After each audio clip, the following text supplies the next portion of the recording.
Ricmotech GT Challenge, broadcasted Mondays live on Apex Racing TV. Visit ExtremeMotorsports99.com for series and scheduled details. Broadcast coverage next.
We welcome you to Brands Hatch, located in the UK, and we bring you the fourth round of Season 16 of the Ricmotech Sports Car Series. My name is Tyler Maxton, and I am joined by Brad Clank here tonight, and we will bring you another 90 minutes of action. This is the first 90-minute race of the season, and it comes to you from the beautiful Brands Hatch circuit. What a challenging track to do a 90-minute race on, especially the first one of the season that comes here today. So very difficult track, long race, and 3 classes of cars, which we've already seen be quite a big problem for some of these drivers. I mean, they really have just struggled learning this 3-class environment more than they have in the past. So this is definitely going to be challenging for them, but it's certainly going to be fun.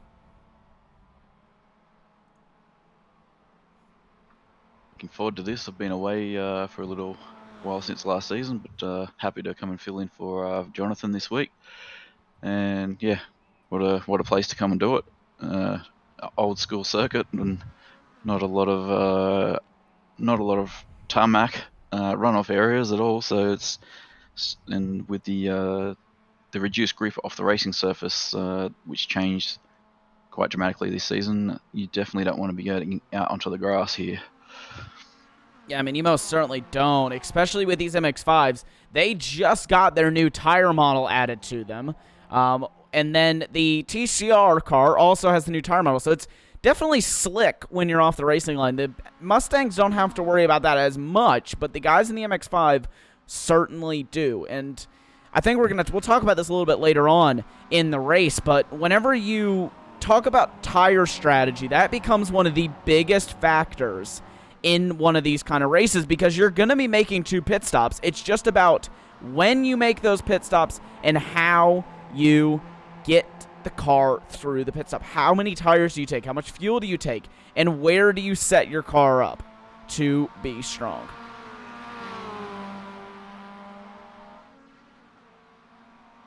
We're just 10 minutes, about 8 minutes left in the qualifying here. In the MX5 class out there at the moment. Just looking at DJ Alessandrini. Looks like he's still one of the drivers to beat. So not a lot has changed there in the time I've been away. Yeah, DJ most certainly an incredibly quick driver. So he and John Allen have both actually tied themselves for the pole position nearly, according to our live timing. There's 2 purple lap times, but DJ Alessandrini just barely beat out John Allen by 1/1000th of a second. Now, DJ Alessandrini has the benefit of the draft from Elvis Rankin, as both of them actually dive into pit lane, but they both had the advantage of the draft, or at least DJ did, from Elvis Rankin.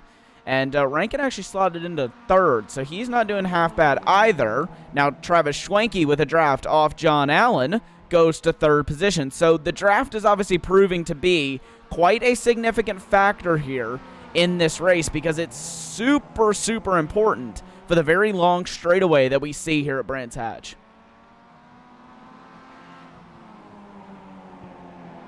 So yeah, the run up the hill, which they're about to head to now. Just another left turn here, and then we'll see this is the main drafting opportunity of the track up through here, and it's pretty important at this track because there's not really a very big braking zone at the end of this straight. It's quite a fast sweeping corner that you head into, so you really need to be alongside using the draft beforehand to get a move done in there. It's basically, with these cars, they're not really braking in there at all, so you don't have a long braking zone to try and pull a move off.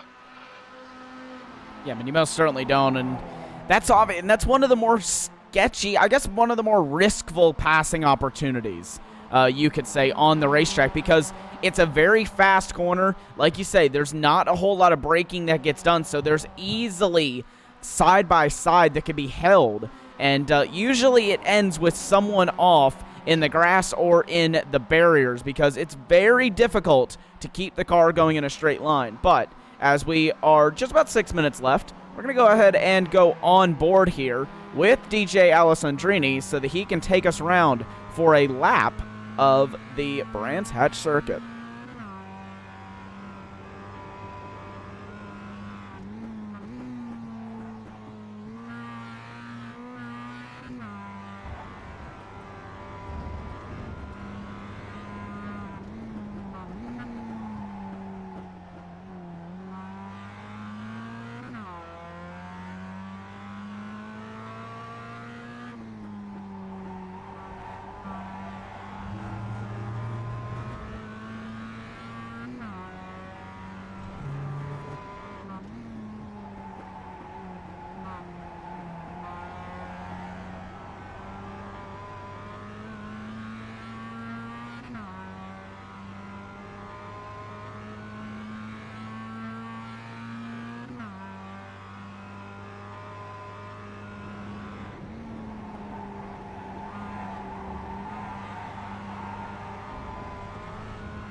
All right, welcome back, and that's what it looks like on board with an MX-5, and sorry about that, folks, but I have actually forgotten to get the track guide. So now we actually have your official track guide given to you by Kevin Ford. So once again, we will go away for just a few seconds and let Kevin Ford take you around the Brands Hatch circuit in the Ford Mustang. Welcome, everyone, to Brands Hatch GP Circuit, located here in beautiful Kent, England. Great to have you with us as we provide you your track guide today in the Ford Mustang around this 2.5-mile road course. Brands Hatch was originally a motorcycle race course back in the 1920s. Then on April 16, 1950, the first auto race was held around the shorter 1-mile road course. 10 years later, the course was given permission to extend the track to its current 2.43-mile length and has continued to host motorsports racing to this day. Well, let's begin our track guide around this historic English road course as we get up through the gears and head down the front straightaway. You'll notice our pit areas to the right, main grandstands to the left as we head up the hill here to one of the most famous corners at the track, Paddock Bend.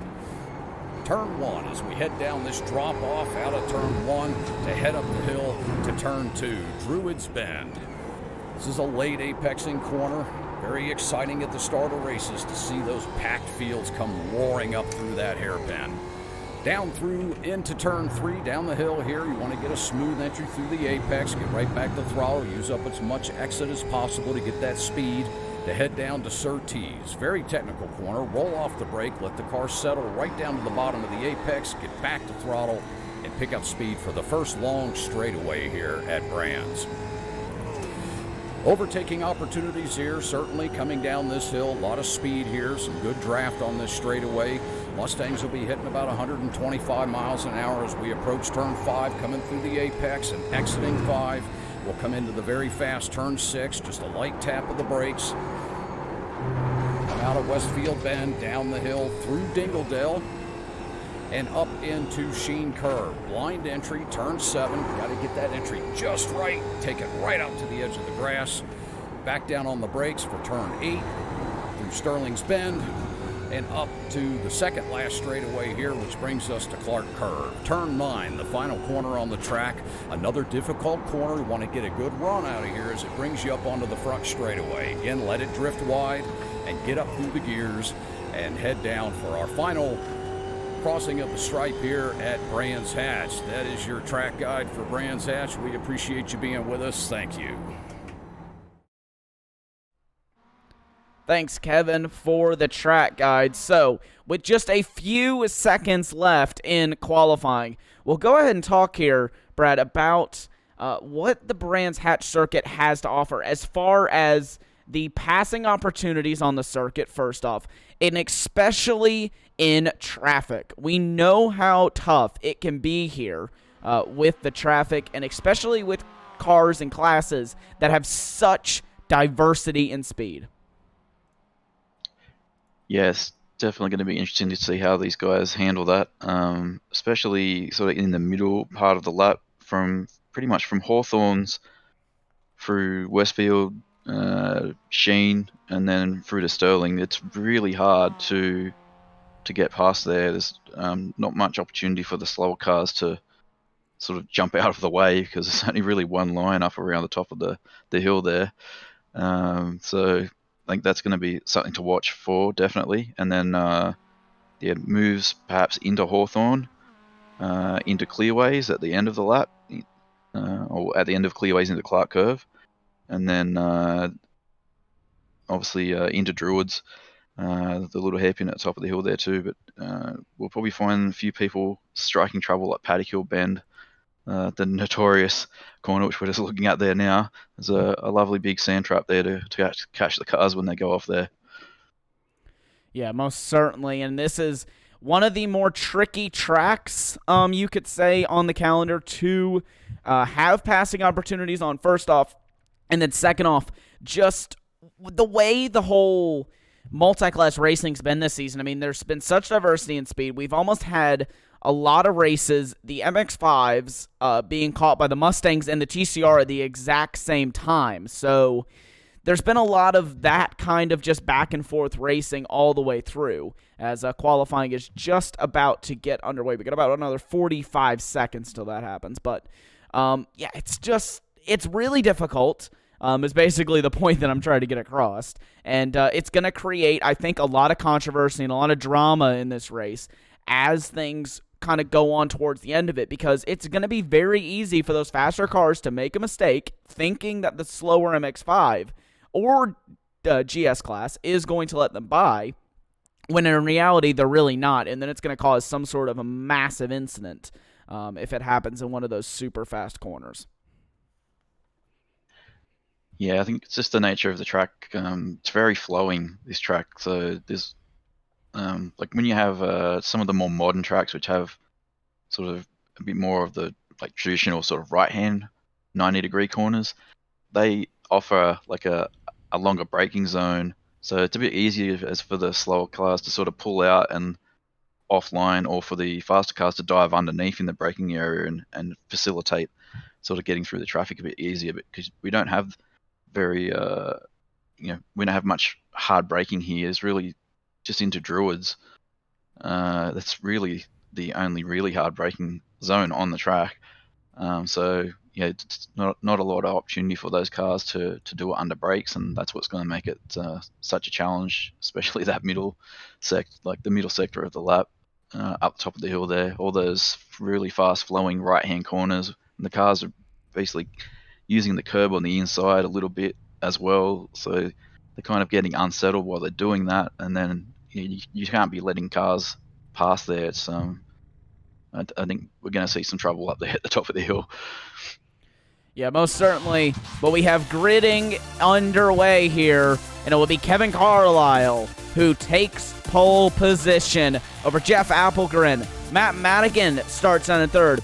Riley Donnelly in fourth position. And then it'll be Brandon Whitworth who will round out your top five. Eric Violet starts at a sixth with Lucas Ford rounding out your field of TCR drivers here today. Then we have Mike Dam, Aeronom, Kevin Ford, Tyler Shiflett, and Jeff Jacobs. That will round out your top five in your Mustangs. Then we move down a little bit more, and then it's Kevin Martineau in sixth, Russ Ruddick in seventh, and then rounding out your grid in the Mustangs is Steve Daniel. Now, on pole in your MX-5s will be DJ Alessandrini with John Allen starting in second place. Travis Schwanke in third, Robert Hartley fourth, Elvis Rankin rounds out the top five. Jim List starts in sixth with Jordy Fike in seventh, Jason Boss in eighth, and it'll be David Payton ninth. Greg Mack will round out your top 10.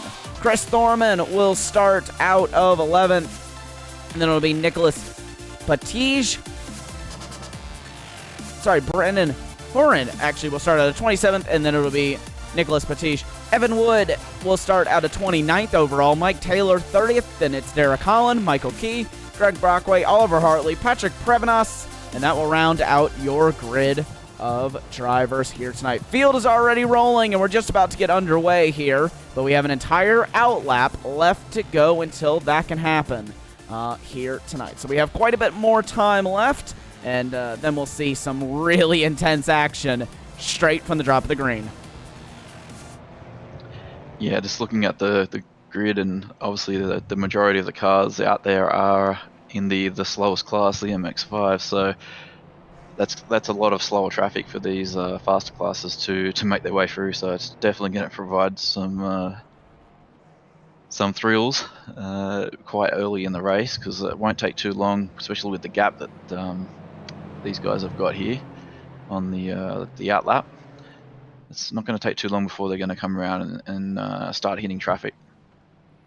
Yeah, it most certainly won't, and especially with just the speed difference between those TCR cars, the GS cars, and then the MX-5s. I mean, the TCR cars are running quite considerably faster. I think it's nearly 10 to 20 seconds a lap, some of the wears, or some tracks here, than these MX-5s. Then the Mustangs are about half that pace, so like I said at the top of the broadcast, the TCR is almost catching the MX-5s at nearly the same time the Mustangs do.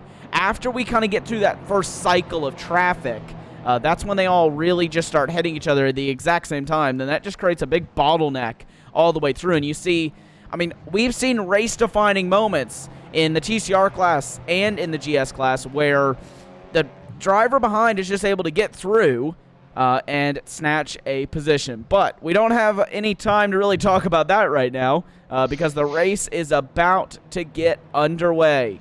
Kevin Carlisle will lead the field down to the green flag. iRacing safety car is into the pit lane. Field is in the hands of the Apex Racing team driver of Kevin Carlisle. He and Applegren will start on the front row, and we get ready to go racing. Here from Brands Hatch, green flag in the air. They're gunning it here.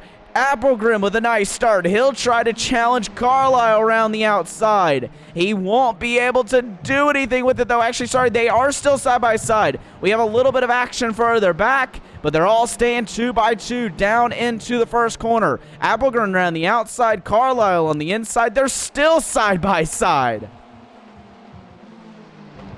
Yeah, it's good action heading up the wheel through Druids there. And it's nice to see a good tidy start with a long way to go in the race. The Mustangs coming around now, so they're look quite well behaved there too.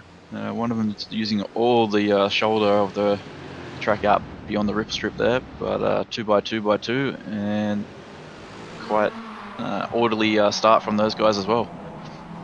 And look at this, in MX5, we have major things happening. Drivers are 2 and 3 wide as they head down into a very tight left-hander, or very tight right-hander, sorry, and the middle sector. It's the hairpin right, then into a fast left. It's still DJ Alessandrini who leads it, though, from John Allen, Travis Schwanke, Robert Hartley, and Elvis Rankin. The top 5 is untouched. Actually, make that the top 6. Untouched. The first driver to move a position is Jason Bosse in the eSport Racer car, and he's gotten by Jordy Fike early in this one. He's moved himself up to 7th.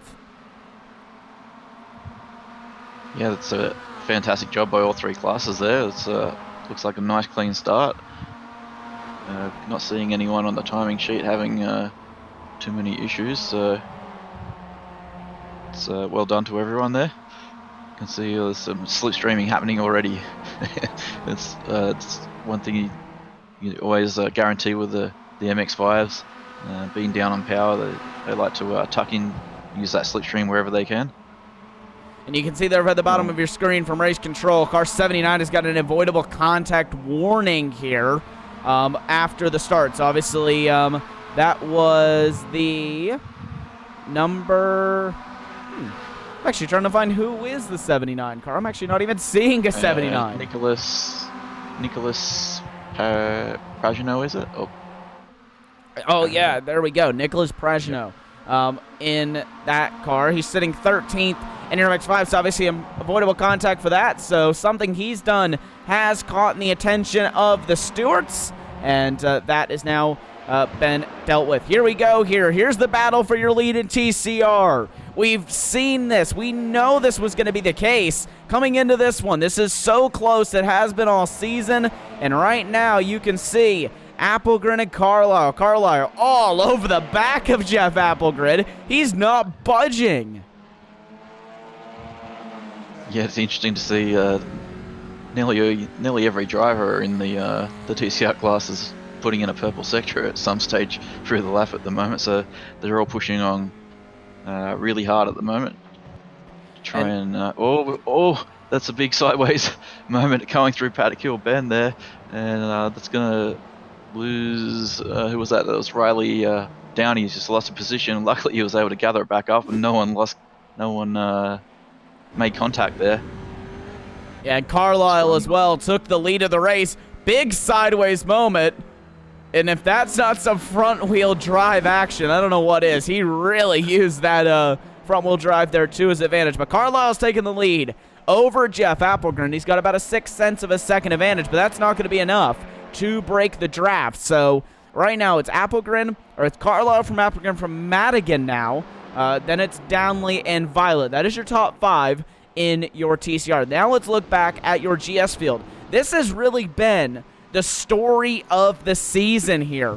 Mike Dam has come in and he has taken down Aeronom's dominant win streak, where I think he went near 13 race victories in a row for the GS class. Then Mike Dam came through and said that record stops there. Aeronom has yet to win a race in the last 2 races in the Ricmotech Sports Car Series. He's been outdone, I think, by Mike Dam every time. I believe that Mike Dam actually ran out of fuel last week, so I actually take that back. Aeronum did, I believe, win last week, but nonetheless, Mike Dam has really been a very tough challenger for Aeronum. We're the only one that we've seen take Nam down. Yeah, that's definitely a dramatic change from last season when we saw just how dominant Aero could be, and just super consistent once he got clean air. So I think that's the trick, is to not allow him to get that clean air early on, and really try and get a gap. So MX-5s are heading up through the middle part of the lap here, and this is that section of the track where it's really difficult to pass, and it probably won't be too long before we start to see some interactions with the TCRs up through there very soon. But at the moment we've got Alan's actually come through and got the lead. Alessandrini hot on his tails, keen to get back in front, and the other cars behind just using the slipstream down with Brabham Straight here. And everyone pretty much wants to get single file heading into Paddock Hill. It's really hard to make a move there. You have to do it early on the entry if you're going to make it happen. Yeah, but then you can just really send it down the inside here into Druids. I mean, that's one of the hardest braking points on the entire circuit, and it's very easy to just slip a move down the inside, and really the driver on the outside kind of has a tough time, because if you just force them out a bit wide, there's really nothing that they can do, as Madigan goes fastest lap of the race. So Madigan's definitely got pace, and that Nerdworks TCR out in the lead TCR pack. So 6 minutes into the race, and just going to kind of check in on my track map. By the way, if you want to go and get yourself a track map, you can head over to apexracingtv.com, click on the live timing, and then click on track map. You can also access all the live timing and everything from there. But your TCRs have already caught up to your MX-5s. Yeah, there might have been a little bit of trouble down towards the back of the pack. Let's see, Mike Taylor is in the lane. He's come into the pits for some reason. Didn't spot a crash or anything on the incident report, but he must have struck some kind of trouble. And Alessandrini getting really close, heading into Clark here. And looking to the inside, coming onto Brabham Straight. And Elvis Rankin has problems. He's had internet connection issues. He's dropping down the order incredibly fast. So Elvis Rankin, he was so fast, and he has been all season long, but internet issues will take him out of this one. But we got to focus on what's on the screen right now. Allen and Alessandrini side by side. They'll stay side by side through Druids, and DJ Alessandrini will take the race lead here from John Allen. Russ Ruddock's dropping down the order. He's had some sort of problem. He's maintained it, though, and he kept it on the racing circuit, so we can keep watching this battle. But this is just wonderful. Allen wanted the race Brown wanted the race lead. Alessandrini said, not going to happen. Yeah, Alessandrini didn't have a lot of room to get through there. He had to mount the curb, get the car quite high off the ground there, heading into Paddock Hill. So he did well to get the car settled when it did land. But yeah, it's good to see we've got a train of 5 cars here. They've got away from the rest of the pack, but this looks good for a good battle for the podium positions in class, quite deep into the race, I'd say. And a big moment then for DJ Alessandrini. He really got that car sideways on the entry to one of the very fast right-handers. I believe that was the Westfield Bend, but he got very sideways on the entry. Really had to catch that car, but did so absolutely beautifully, and was able to maintain the race lead from John Allen. And notice something here. This is one thing I've noticed a lot of times here at Brands Hatch. John Allen seems to take a different line and go very wide in comparison to DJ Alessandrini, but elects to not take the slipstream. So I'm kind of interested why. And if we speak to him post-race, I'd love to know why he doesn't take the slipstream then.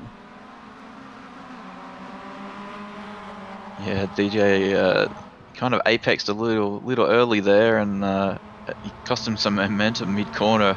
Alan got very, very close to the rear bumper of Alessandrini's car there. So it's great racing from these guys. And you can see a couple of different lines being used through Surtees. And here they come down through the hollow and up towards Hawthorn. Just love this this part of the track. It's so challenging, but super rewarding when you get it right.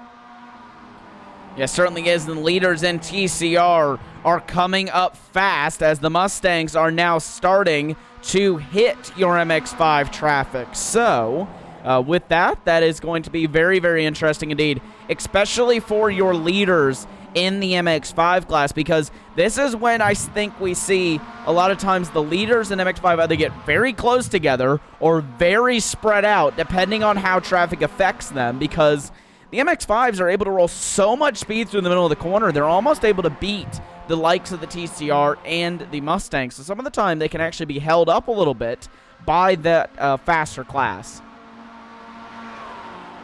Just going past the pits there, you can see Russ Ruddock's car in the lane. I did see him pop up on the timing screen.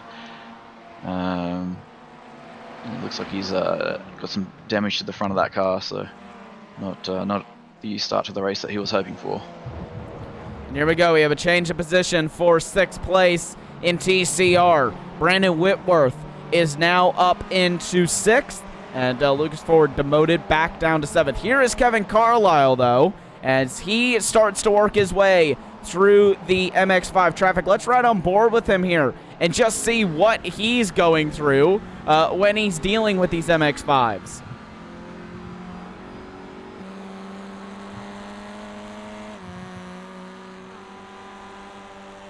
It's worked out quite nicely for him there. Shouldn't get held up too much here through this corner. You may not be able to get both of them here. And this is what I talk about here, because look at this. This is going to hurt John Allen here. He's lost near 0.3 of a second on DJ Alessandrini in the process of that. The gap is now up to 0.8 of a second here for John Allen. And he may lose even more time now due to that TCR. And this has also cost Kevin Carlisle some time, being stuck behind DJ Alessandrini, because now Matt Madigan is down to 0.9 of a second. But he may be a little bit further than that, as he has to go by that MX-5 and he loses 0.4. So that's one of the big problems, or one of the biggest challenges with the traffic, is managing it, getting through it, and getting through it safely. Yeah, the drivers did quite well there, but it's a good demonstration of just how tricky it is to make your way through the traffic there, and also for the slower cars to try and leave a bit of room where they can. But those corners are so difficult.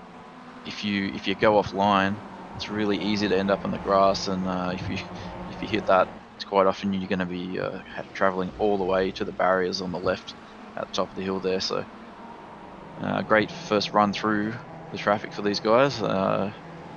No major casualties, a little bit of time lost for a couple people, but it's going to provide a lot of action throughout the rest of the race, that's for sure. Yeah, most certainly is. I mean, keep in mind, we're only 13 minutes into the race. We still have nearly an hour and 15 minutes left to go, so there's still a lot of time in this one for the drivers to work their way through. As you can see, that TCR gets very close to the back of John Allen, and they all stack up behind DJ Alessandrini.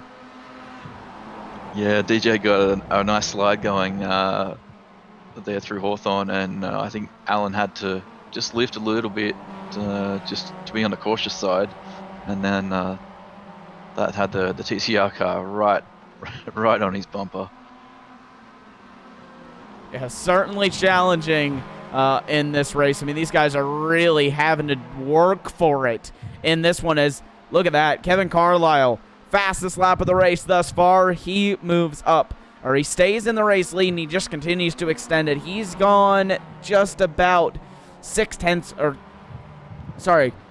about 0.3 clear of the previous fastest lap held by Jeff Applegren. So Kevin Carlisle certainly got the pace, and he really is extending the lead out in the TCR. Now we'll look back here at your GS class. Let's just take a look in. And look at this. Mike Damp still out in the race lead. He's holding his own in the Cryptology Racing Orange Ford Mustang, but he's being chased down by Aeronom, the ever-quick Aeronom. But so far, Mike Damp has been the only one to take Aeronom down as far as finishes go and wins go. So who knows? We may see Mike Damp continue that streak. Yeah, Aero's not letting him get away. He's kept that gap basically to around a second, a bit under a second most of the race. Sort of ebbs and flows a little bit, but he might be trying to play a bit of a fuel game here, seeing that he couldn't get the track position at the start of the race. So it'll be something to watch for a bit later on. Yeah, very much will be. I mean, we know Aeronom, is so wonderful with the strategy. I mean, he has always been the strategy whiz of the series. I mean, there's been times where we've been, Aeronom's not winning this race. Wait, how did Aeronom end up in the lead after pit stop phases? Because he really is just so good at working the strategy. I mean, that guy can close up seconds of gaps in the pit stop phases, and it's really just one of his strong suits, and it's a very important strong suit to have, in my opinion, because he's able to work in get through traffic and come out in a perfect position when others aren't able to do so. Back to your MX-5 field, though. Two drivers we haven't talked about here are Travis Schwanke and Robert Hartley. These two are teammates in the Ricmotech GT Challenge Series. They're currently sitting 3rd and 4th here tonight. So, right now, DJ Alessandrini's pulled out about a 1.2 second advantage over this group of three. This is John Allen, Travis Schwanke, and Robert Hartley. So, with that in mind, when you're John Allen, Travis Schwanke, and Robert Hartley, is your strategy to kind of try as Alessandrini went wide. Yeah, very wide, actually, indeed, then for Alessandrini. But back to the question, though, like, if you're these three, you can see DJ's making mistakes. Do you guys try and sort it out, put the fastest guy in the front, or do you just run with who's up there and try and close down Alessandrini, who continues to make mistakes? Yeah, I guess it's a case of, at this stage of the race, you probably can afford to monitor the gap a little bit, and if it goes much further than a second, then if you think you've got pace, you probably want to get to the front and close it up. But if it looks like Alan's been able to, to keep Alessandrini honest and keep the pressure on, hence we're seeing the little errors creep in. So for now, I'd probably be happy to sit in behind Alan. He looks like he's not going to let the gap get too big. But we're only 20 minutes, not quite 20 minutes into the race, so it's be a different story if we're in the last 20 minutes. You definitely want track position then. But for now, you can see Alessandrini's pushing hard to try and extend that gap again. But from what we've seen, we could expect to see some more errors creep in as he tries to extend it. Yeah, I mean, we most certainly could, and it's one of the very difficult things when you're the race leader. You have to be the pace setter. Do you want to push full out and possibly burn up more tires and more fuel than your competitors, or do you just kind of conserve a little bit, not push as hard, but risk track position, which we know is so important here at Brands Hatch, and it can be some of the time the make or break in your race at a track like this where it's so tough to pass. Yeah, the other thing here is that it's, as far as tire wear goes, this track is almost like an oval. The left side tires get worked so hard here. Ooh, that was nearly disaster there. So we saw Schwanke. He had a big moment there on the exit of Sterling. Just go back and have a look from the onboard. He's going to have a whole heap of opposite lock.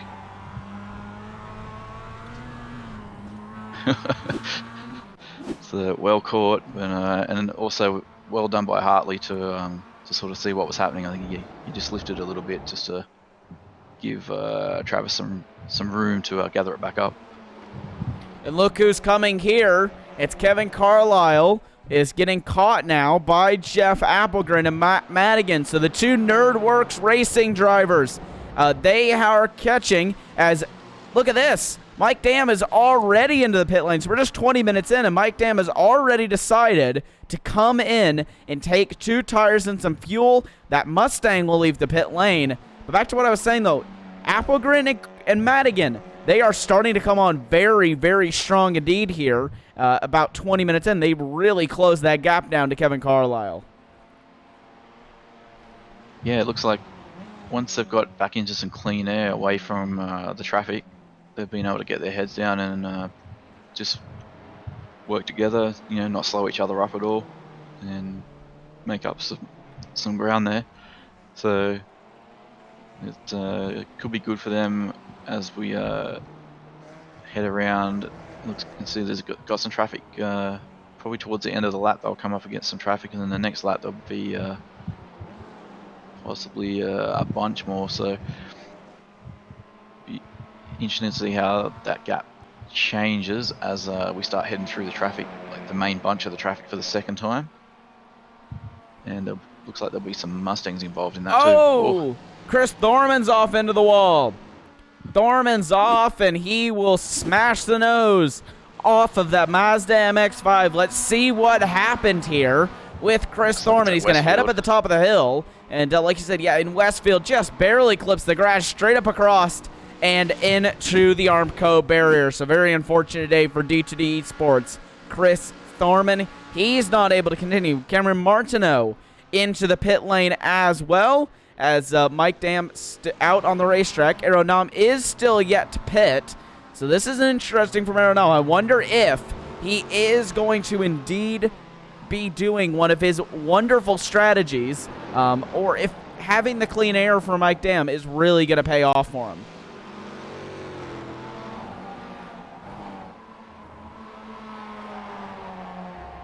We've got Martin now in the pits too. 16.7 seconds stationary, so it's a similar time to Mike Dam's stop. So Martineau and Dam on very similar strategies here, but it would appear that Martineau's trying to go a little bit further in his second stint.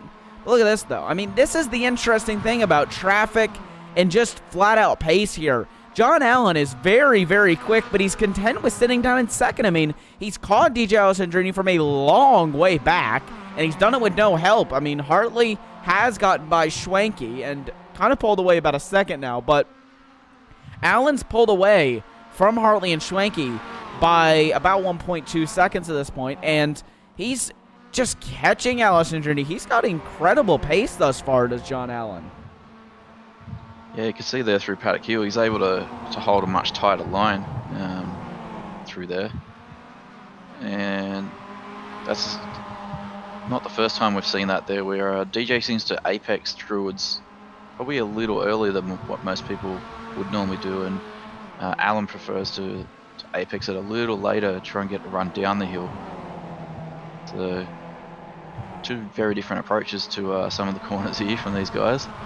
Oh, and DJ, that's not going to do his exit speed any good in the run up the hill here. Just dropped a wheel onto the grass. Doesn't look like Allen's going to try and make a move just yet. It's pretty smart driving from Allen here. I think he's seen enough little errors from DJ that he's probably thinking that if you can keep pressuring him, one of these little errors could turn into a big one. And he won't have to do the hard work then. Yeah, I mean, it certainly could be. And when you have something like this where, you can see a driver's making mistakes, especially whenever you're pounding the pressure on. So if you can just keep on doing that, at some point they are going to make a major mistake. And like you said, if you can just swoop on through and take that one from them, it'll be a very easy, as look at this, Brandon Whitworth, he moves up into 4th place. Brilliant timing for him, as Riley Downley gets stuck up behind an MX-5. It isn't able to do anything, and he is now down to 5th place. These guys are almost bump drafting almost bump drafting there. So there's very close quarters. Here we go through Westfield. It's one of the most notorious corners of the track. Oh, I see Downey just ran a little deep into Sterling there. That's dropped him back about 2 or 3 car lengths further than he was, so sort of releases the pressure there. You can just see how busy this racetrack is. I mean, the entire front section of it is just covered in cars. You could almost hardly even see the track map itself. It's almost just a bunch of little car dots moving around. As now, what is your effective race leader in GS? These second place in TCR is now up on him. That is Jeff Appelgren, and he will move up past him. And the Nerdworks Audi RS3, and we'll make that move quite easily and cleanly there. So the two Nerdworks cars moving their way through traffic, as Downey and Whitworth moving their way through traffic as well, but also having a battle within class, and this is a very hard-fought battle, whereas the Nerdworks cars are teammates and they're working together. These two aren't. They're fighting for position. Yeah, just seeing that Dams had to contend with a bit of traffic in the last couple of laps here, and this could be a bit of a masterstroke from Aero, because I think he's had a bit cleaner track just the last few laps. He might have been able to do the overcut on Mike Dam perhaps, but we'll have to wait and see how that traffic continues to evolve before Mike comes in. Before Aero comes in for his stop.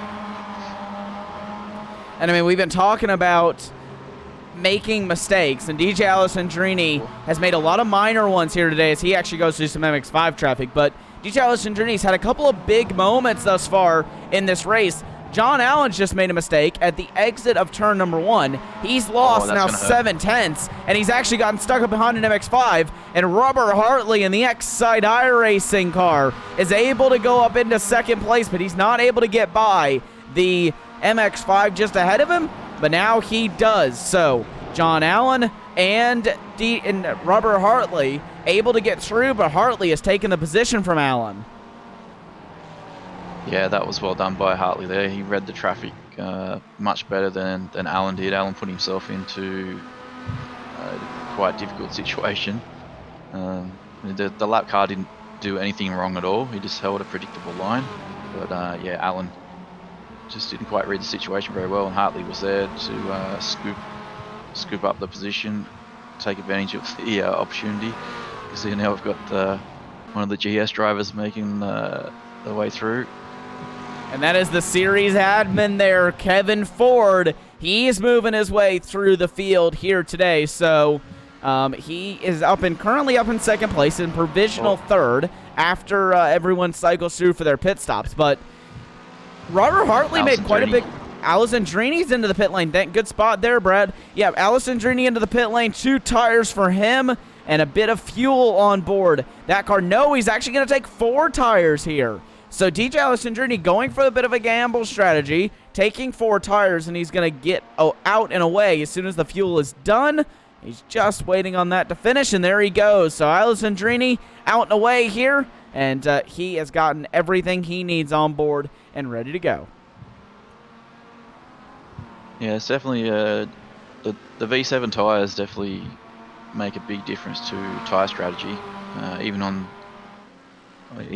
these small cars. I am surprised to see him take 4 though. I thought some drivers might elect to just take the left side tyres here because they get worked really hard around this track. But anyway, we'll see how that plays out. Maybe he's thinking those little errors creeping in, it might be safer to put 4 fresh ones on. And here we go. Here is some lap traffic playing its part in the race there. Now the gap to Carlisle from the 2 Nerdworks cars is up to 5 seconds. So the Apex Racing Team driver of Kevin Carlisle is really doing himself some good favors here and getting through the traffic very cleanly and fast, because he has now got a 5-second advantage and no pressure whatsoever from the drivers behind. He has a few more cars left.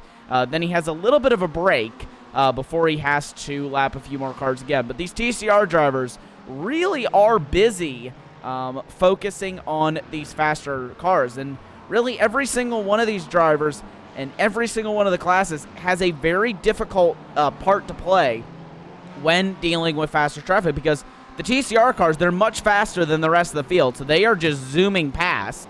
And while the Mustangs have the faster class of the TCR, but they are also faster than the MX-5s. Then you have the MX-5s, who just have to hold on for dear life and hope that they don't get punted by the faster 2 classes going by them.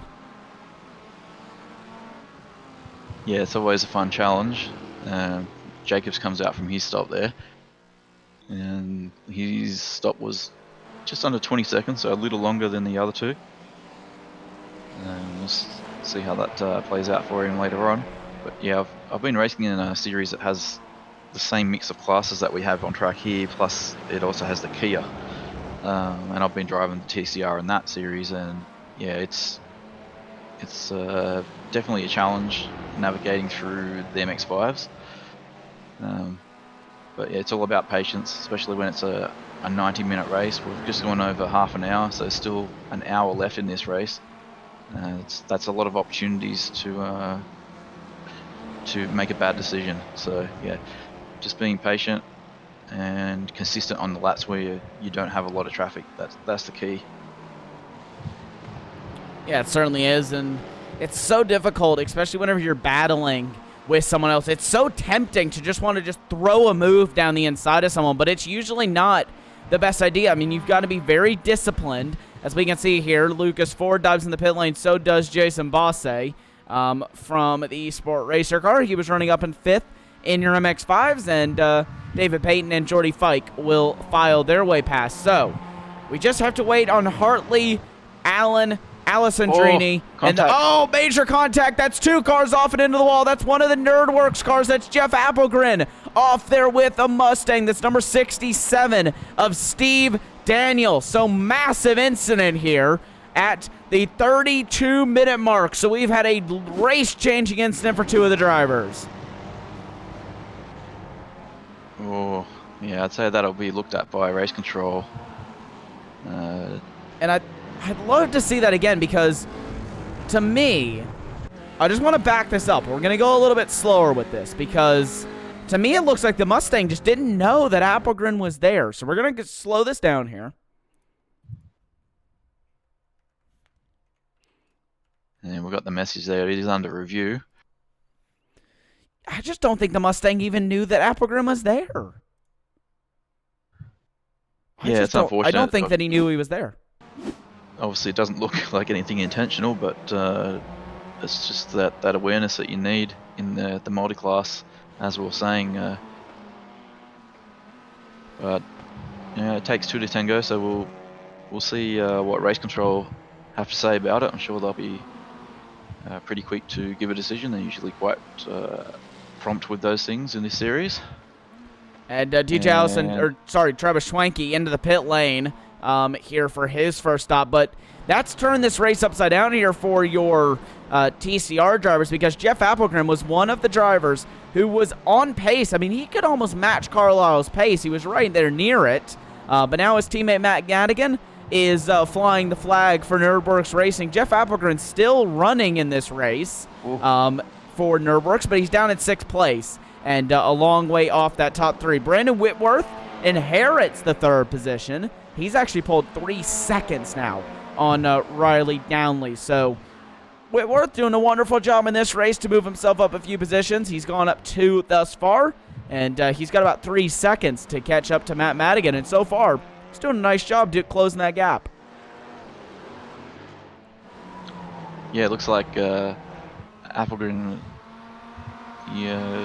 was quite fortunate to come away with what looks like very, very little damage. The TCR cars are quite solid. And Aero has finally come in for his stop. Keep an eye on his stationary time. See what kind of strategy he's working on. Tyler Shiflett's in the lane as well. And we've got a couple of the TCR cars, Madigan and Downey. So quite a few drivers electing to come in around the 35-minute mark here. Yeah, a lot of drivers indeed coming in, and Mike Dam will inherit the race lead by some margin over Aeronam, so things have gone from bad to worse here for Aeronam. He already had lost the race lead, but now he's 8 seconds behind Mike Dam, but Aeronam has surprised me before in the past. I mean, he's pulled out some incredible strategies. His pit stop was about 7 to 8 seconds longer. So I think he might be setting up for a shorter fuel fill later in the race, perhaps. Yeah, I mean, certainly could be. It's so difficult to know exactly what's going on with these races and the way they run their fuel strategies, because Aeronam always does some sort of insane strategy I've seen in the 90-minute races, but then somehow miraculously ends up right back in the same position he was, or in a better position when he's all said and done with it. And all in the pit lane now. Steve Daniel is in the pit lane after his incident. David Payton's in. Evan Wood is in. And that we also have Mike Taylor in from earlier. Chris Thorman in from earlier as well. So, several drivers in. Kevin Ford also, is in. And Carlisle. Those are your drivers in the pit lane. Pit lane's busy, to say the least. Yeah, the mechanics are earning their money out there at the moment. So meanwhile, Whitworth is out in the lead of the race. Carlisle is getting his car serviced at the moment. We'll see how long he stops for.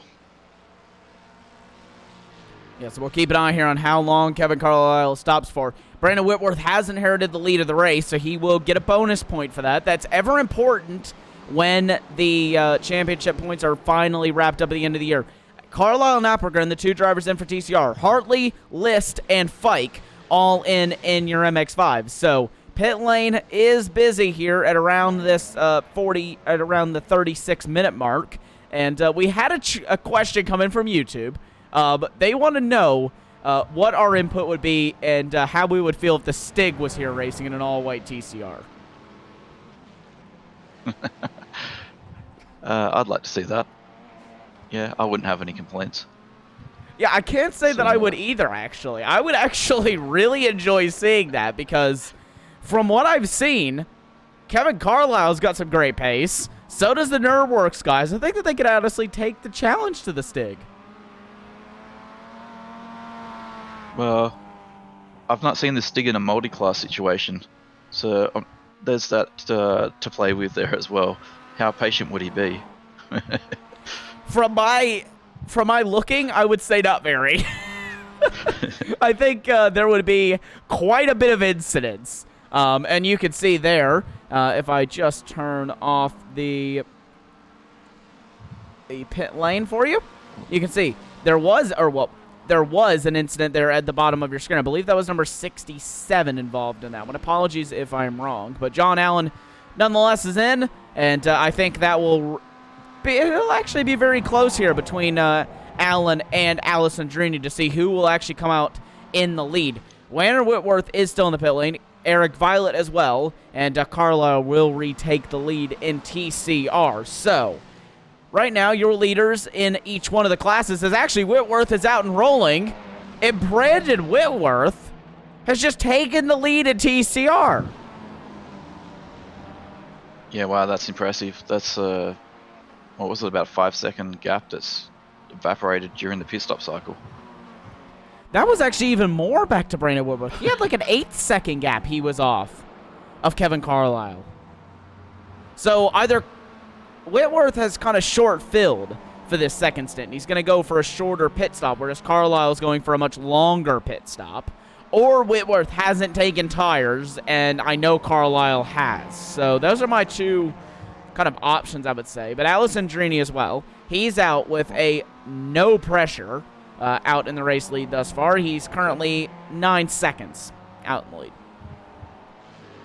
Yeah, so Whitworth, Violet, and Ford had stops around the 30-second mark, and Carlisle's stop was 10 seconds longer. So he's obviously mixing up the strategy compared to those other guys.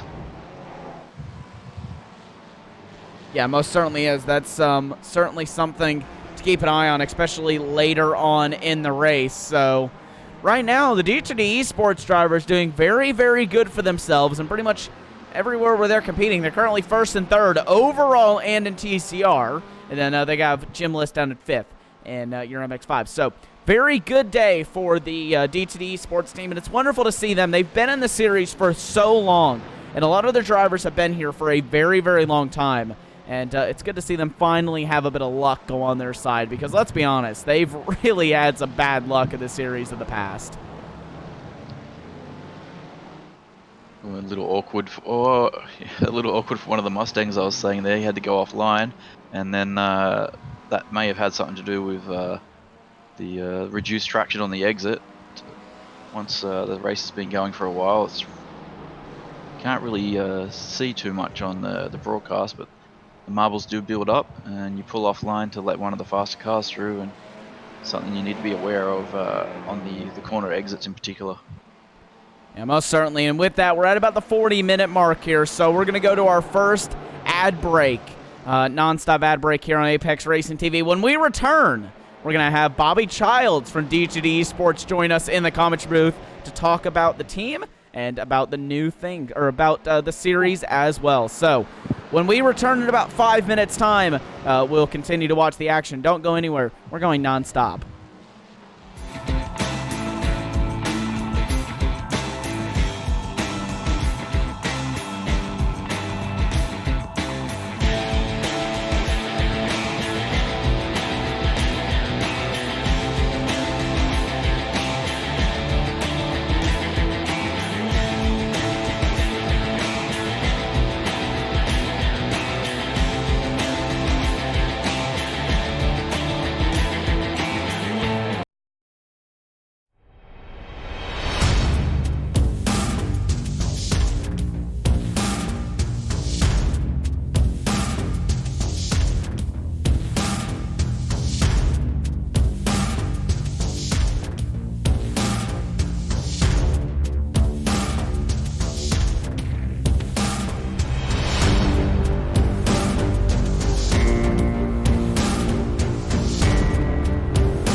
Welcome back to Apex Racing TV, and welcome back to the Ricmotech Sports Cars series. Only thing that's really changed here, and the biggest thing that's changed, is Kevin Carlisle has indeed gotten by Brandon Whitworth. But with that, we are going to bring in Bobby Childs from D2D Esports. Bobby, welcome to the commentary booth, and welcome to Brands Hatch.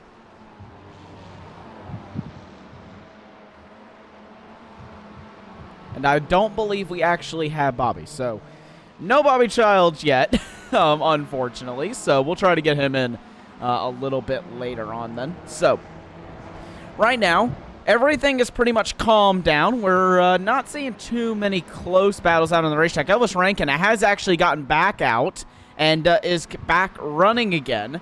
He is now currently in 15th. He's just gotten by Oliver Hartley. And now has to close down 4 seconds to Michael Key. So he's got quite a bit of time to do and a lot of things to catch. So nothing's really changed, and we are very much certainly at a bit of a dull point in the race. Whitworth was sticking quite close to Carlisle there for a bit, but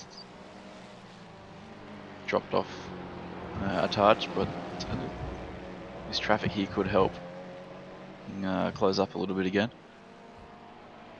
Yeah, certainly could. And now I think we actually have Bobby Childs. Bobby, can you hear me?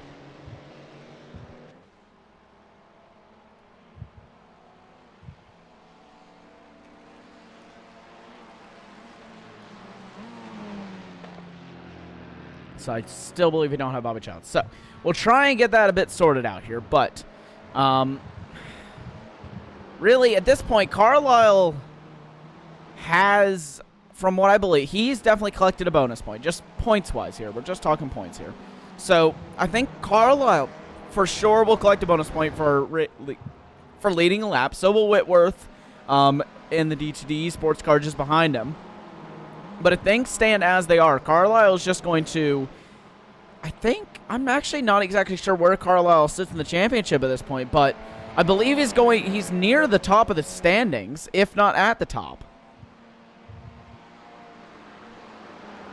Yeah, the bonus points will definitely come into play. You want to get as many of those as you can throughout the season. And also, pretty sure the guys are still running the bonus point for the clean driving as well, with I think it was 6 or less incident points during the races. So some of the MX-5s will probably struggle with that at this track, because it looks like some of them have been taking off tracks just to jump out of the way of the fast traffic. But the TCR guys might be able to pick up a couple points by doing that as well. And I mean, this track in general is just so difficult to not pick up off tracks, because it's a very off-track heavy circuit where you're really pushing the boundaries of what you can get away with to gain that extra 10th, 100,000th of a second. And this is one of those tracks where every 10th, 100,000th of a second makes a huge difference. So it's a track where you're really kind of flirting with what's allowed as far as track limits go and what's not. And they aren't actually doing a bonus point for least incidents now. So it's just leading a lap, top qualifier, and then if in the open class, that only applies to your ST Open, will be the most spots gained. I'll try to get exactly the number on that, on who has that thus far. But so there's not a bonus point for least incident points, but at least you get a little bit of bragging rights. Or least incident points usually means a clean race, so you'll pick up more positions and more points by doing that anyway, more often than not. The MX-5 driver there, the 17, that was Jason Boss. He's doing a good job. It's a really difficult part of the track to let the faster cars through. He's doing a good job there. Yeah, certainly is indeed. And now I do believe we have Bobby Childs. Bobby, can you hear me this time? I can hear you now. Are you picking me up? Yes, I can hear you now, Bobby. So, we've gotten you in the commentary booth. Welcome, first off.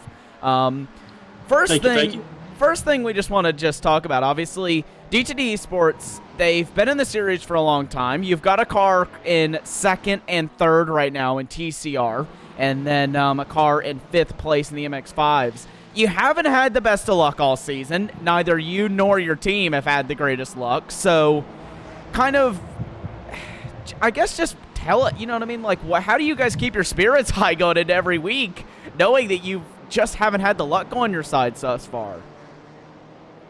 Well, what we really do is we pump each other up by taking the guy with the worst finish and just absolutely eviscerating him in the TeamSpeak channel. We make a lot of fun of each other. It's just nonstop. We don't stop until someone cries. So, all right. I guess there's that. There's a lot of love. So I guess if your team is not doing well, that's exactly what you need to do. Just we realistically, man, we like to laugh and we like to have a good time.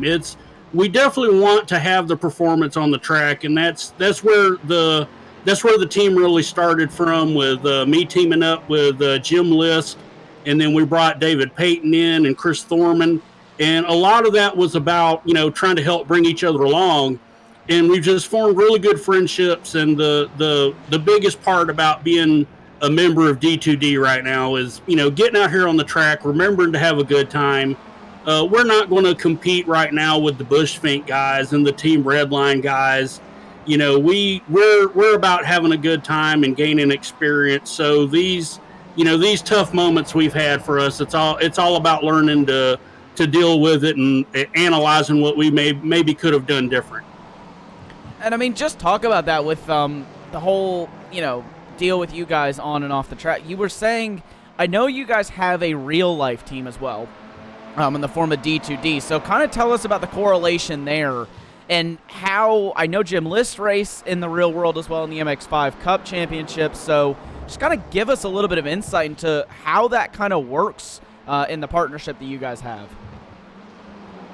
Well, you know, this has been touched on a little bit, but Jim is actually Andrew List, who drives, just like the number 61 he's driving on track here tonight. He drives the number 61 battery tender Global Mazda in the Indy 1 class there. He'll be competing again this year in the Indy 1s again. And it just came about when Jim and I teamed up here in the series. We were looking, you know, at what we were going to call the team. He said, hey, let's call it D2D.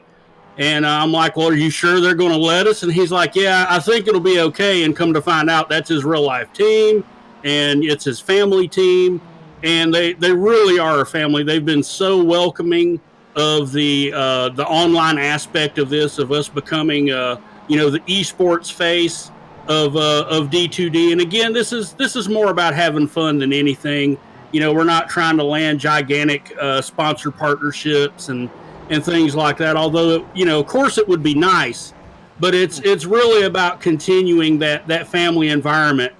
And, you know, Andrew has invited us out again. We'll probably be going to Barber again this year to meet up with him and his family there. And his parents are just the nicest people. His dad is the real Jim, and his mom, Deb, they're just such wonderful people.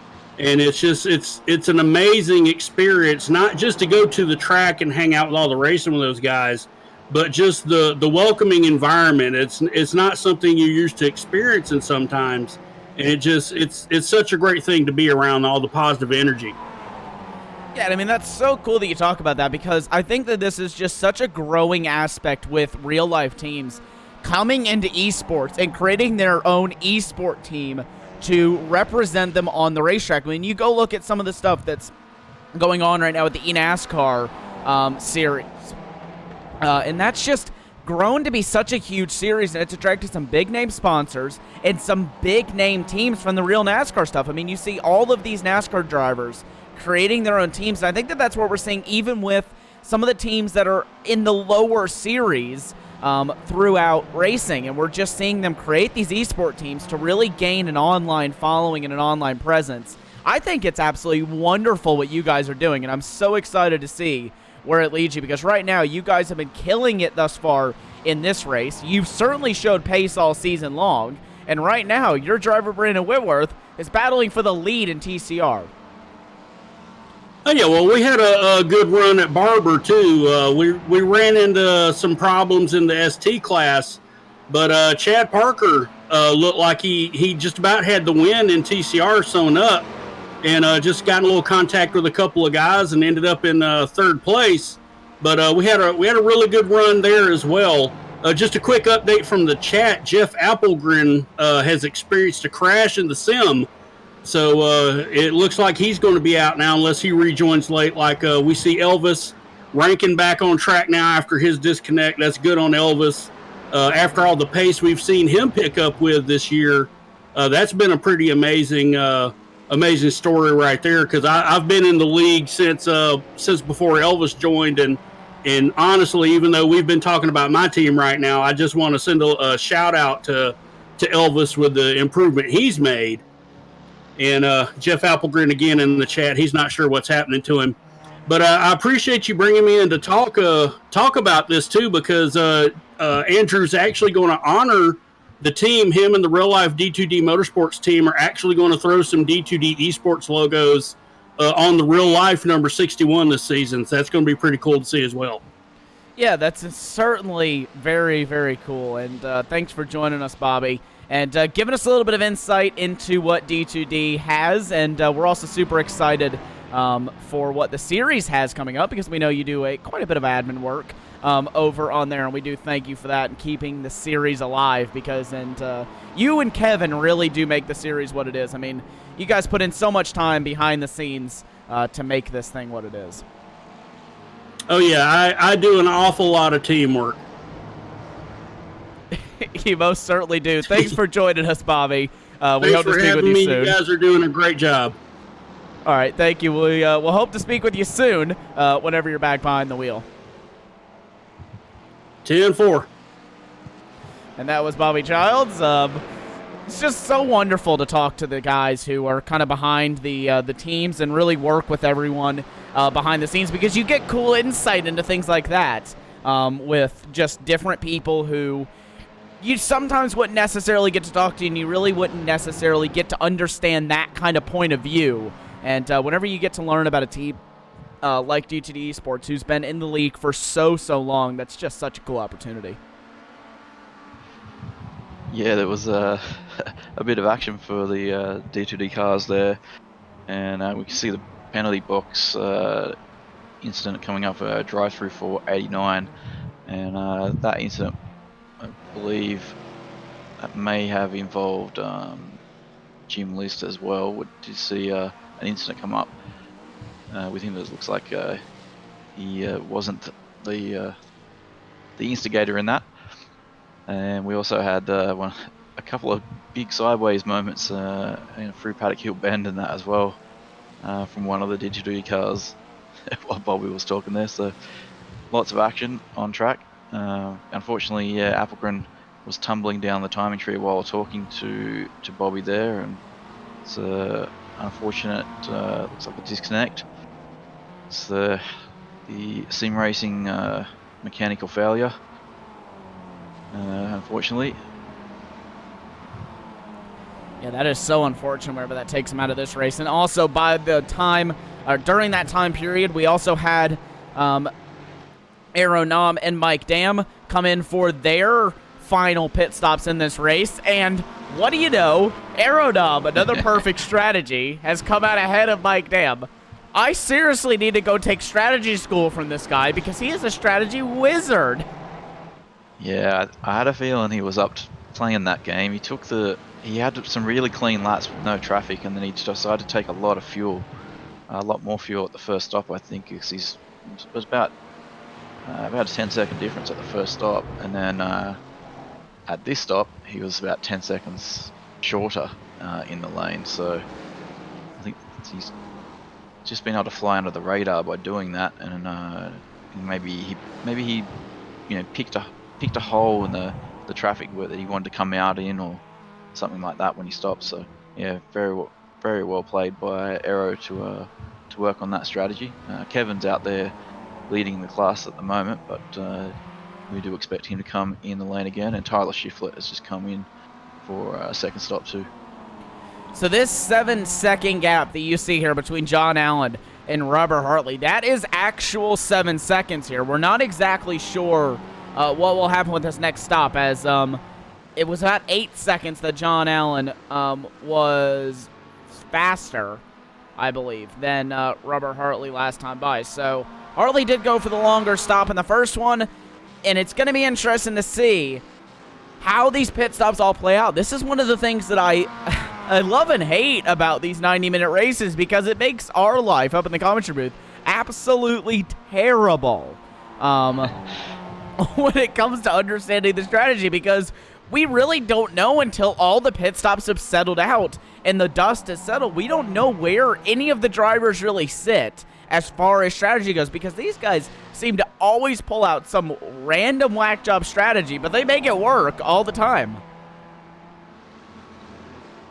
Yeah, it definitely makes predicting results quite difficult until the very late portion of the race, but that's what makes it so entertaining.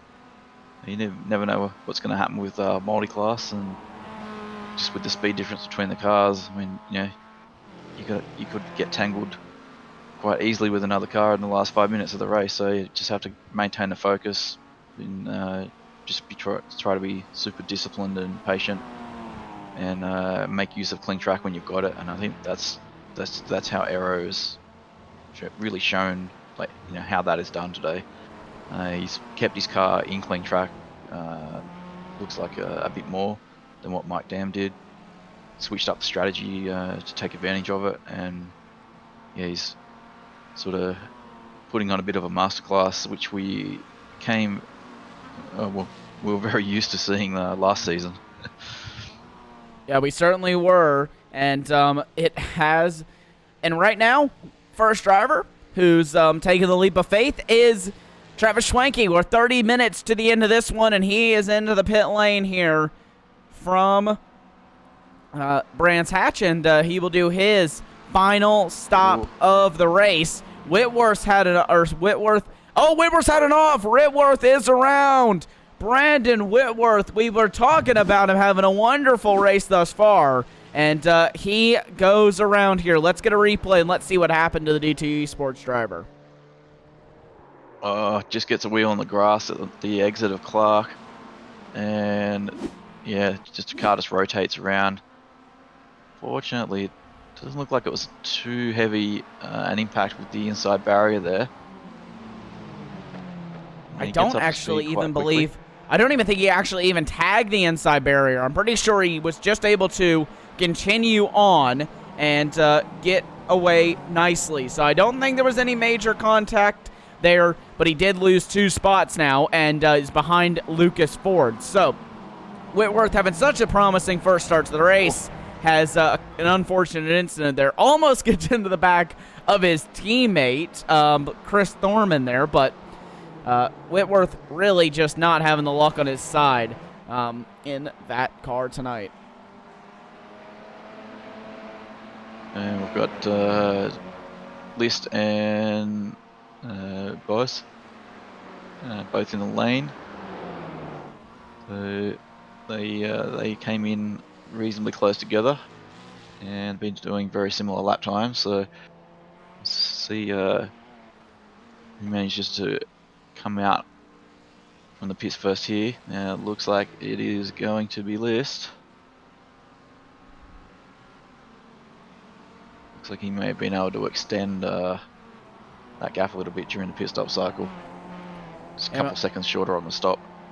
Yeah, most certainly could have. We'll just have to keep an eye on that one and see how that ends up working out for Jim List, where he cycles out in the end over his competitors. So that's a very difficult section of racetrack, or a very difficult kind of time that they're in, because they really need to push here in these final few minutes to get those final track positions. But you don't want to push too hard, end up wearing off your tires and running out of fuel within sight of the line.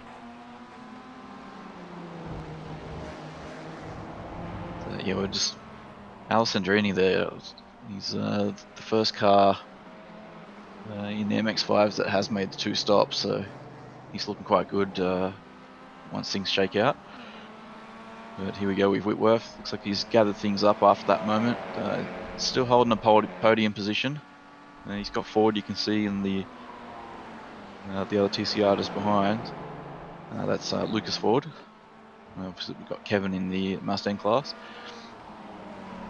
And Whitworth. A little bit awkward with the MX-5 traffic there. And I'm just trying to see here what exactly happened to Kevin Ford, because he's dropped down the order a lot. He was quite high up. He was They've in all P3. done 2 pit stops, so there's no changes there. Yeah, he was about 5 seconds behind Dam for quite some portion of the race. So yeah, it's definitely had some kind of moment. Doesn't look like there's any significant damage to the car. If anything, it looks very straight. So, And I'm unable to find something, so I'm incredibly interested in what happened there to 55, just down on the inside of the track there. So that was the number 55. Busy through Paddock Hill. Yo, very busy indeed here. Aeronam also is coming under pressure from Mike Dam. He may lose the race lead here. And the dire moments of this race, we have 24 minutes left. There's not much time left for these drivers to move up the order. And right now, it is Aeronam and Mike Dam. They're both battling it out for your lead in your GS field. John Allen's into the pit lane. Robert Hartley's elected to stay out. Alessandrini has already swooped past John Allen. So Alessandrini will indeed take over what is the net race lead here over John Allen. And Travis Schwenke is indeed going to come out in what will be the effective 4th place. So right where he sits, he will come out. And we're just waiting on Robert Hartley to finalize that order.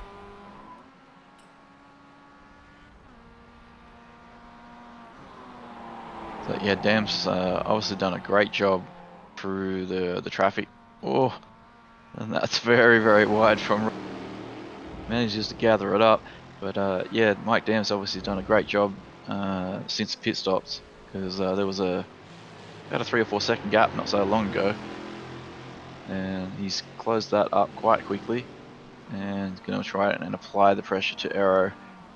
We don't see him make too many errors on track usually, but Mike's gonna see if he can apply the pressure. See, you might just watch him for a little bit, see where he believes he's stronger, and calculate the move, because you want to make sure you stick it. It's still over 20 minutes left, so if you show your cards too early, you want to make sure you're going to be able to pull away. Yeah, you really do it. I mean, we've seen the drivers just be so content with sitting back in that 2nd place, wait for the final second, and then pounce and takes the race lead. And it's such a common thing in the series for the drivers to do. So we'll have to see exactly what Mike Dam decides he would like to do. But at this point, I'm pretty much going to assume that he just is content with sitting down in that 2nd place and waiting for the right time to move on Aeronam. Lucas Ford's off the racetrack. He's gone back going. No major incident there. So everything stays intact. Ooh. As look at how close this is with the MX-5s. They can't get through. And Aeronam's going to try and split the middle of 2 of them. That's almost going to hurt him here on Mike Dam. He's going to have to go on the defensive. Dam slides in to position, and he will stay in 2nd. So Dam's still not able to move anywhere. Yeah, Aero, he was getting a little bit aggressive there, just trying to get through for Sterling, and then on the run up clearways, he was able to actually use the traffic to his advantage and kind of box Mike in behind the traffic for a little bit to make sure he could hold the position. And he doesn't feel like he has to go too defensive into Druids there, so he's still pretty much eyes forward, concentrating on what's ahead rather than falling into that the scenario where you start looking behind more than you do forwards. It's very easy to make a mistake when you start looking in the mirrors too much. Oh, he has gone a bit wide on the exit there. It's probably going to hurt the momentum heading up the hill. Now he goes defensive to the inside. We've got a TCR car coming through the middle.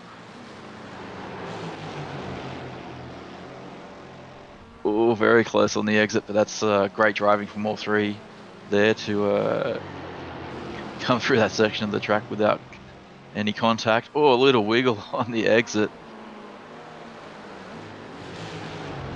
So yeah, Dams doesn't look like he's really wanting to throw one up the inside yet, but he's definitely applying the pressure to try and see if he can get a mistake out of Nam, especially in and around the traffic. Yeah, certainly now as we ride on board here with Mike Dam in that Cardology orange Mustang, and we see him chase down, you can just see how close these two really are on the onboard camera and how tough it really is for him to make a move, because the track is really not that big, and you're really taking a risk when you make a move here. They're both off the racetrack, and they both are able to keep it going in a straight line. So no major incidents here. They've both kept it clean, and I'll have to say I am very impressed with these two's driving tonight. Yeah, they're putting on a good show. It's still just under 20 minutes left, so they're going to go past quite a bit more traffic before the end of the race. Hopefully it doesn't decide the outcome, but yeah, they're going to have to be still exercise some patience and some caution to make sure that doesn't affect the finishing order. But damn, he is taking some risk by just staying so close though. I mean, you do want to apply pressure, but if Aero does make a significant error, you're going to be straight into the back of his car quite easily. So it is, even though he's not throwing one down the inside anywhere, it's still quite risky to be sitting that close. It certainly is here. He's trying. He can't get it. But we have received some information on why Kevin Ford dropped so far back. He had a drive-through penalty for an unsafe entry or exit to the pit lane. Unsafe pit entrance to the pit lane. So that is why Kevin Ford has dropped back here. And another driver into the pit lane. This is Riley Downley. So the Sunshins Auto Racing driver into the pit lane in TCR, and he will slot back into 6th place. Lucas Ford will take over 5th. Carlisle in for the final time here tonight. Whitworth, who is already back up in a 2nd place, but we have quite a few drivers who have already pit for the 2nd time. By quite a few, I mean Matt Madigan, who is in a realistic chance of taking over the race lead, or at least getting close enough to slot into 2nd place. So Madigan, right now, he's a long way off Carlisle. Carlisle will easily keep the race lead. But then Whitworth, depending on when he comes in, will either slot into 2nd or 3rd, depending on how fast Madigan's laps have been.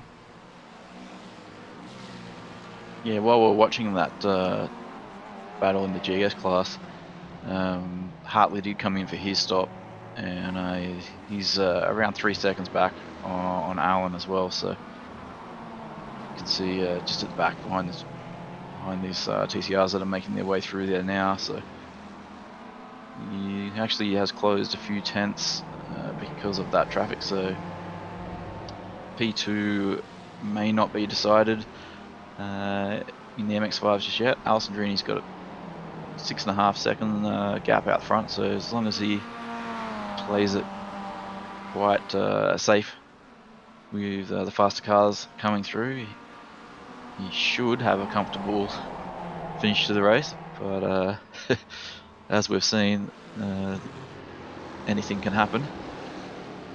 Yeah, I mean, Back nothing. to the GS battle.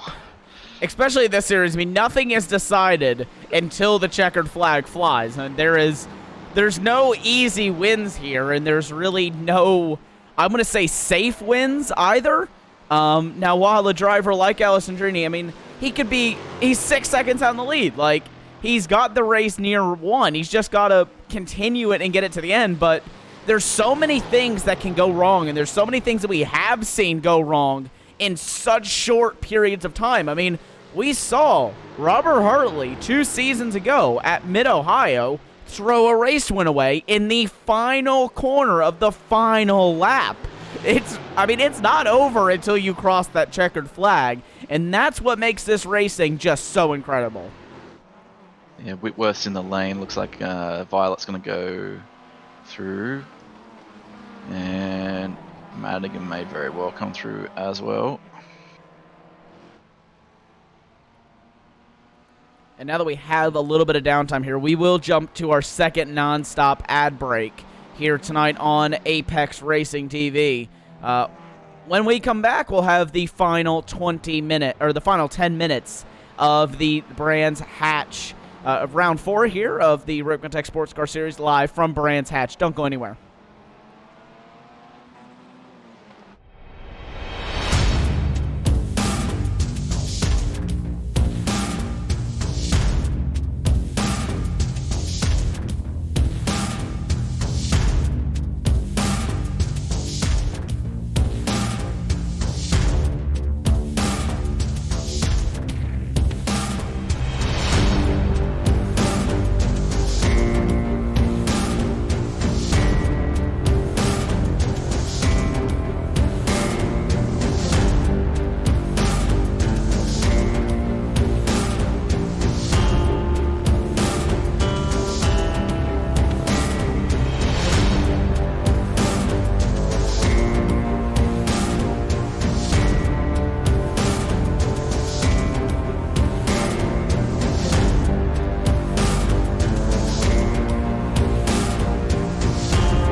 Welcome back to the Ricmotech Sports Car Series. We have 10 minutes left to go here from Brands Hatch, and we will get the ever-developing story between Aeronom and Mike Dam. These two have not left each other's bumpers here for what is nearly 40 minutes in this race. It's Aeronom still leading out in your GS field, but Mike Dam is keeping him honest. Ooh, we've got a drive-through penalty for 55. I believe that's one of the MX-5 drivers.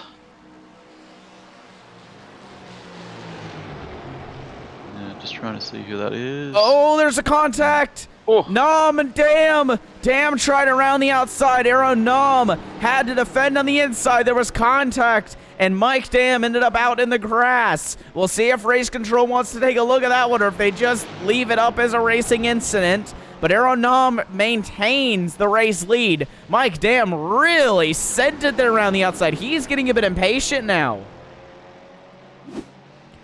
We'll jump back. Let's take a look at that one on a replay. I just want to see that once again because that was a very risky move from Mike Dam in a place that you usually don't see a whole lot of moves taking place, especially ones that have good endings. Let's just put it that way. Oh, now we've got Whitworth.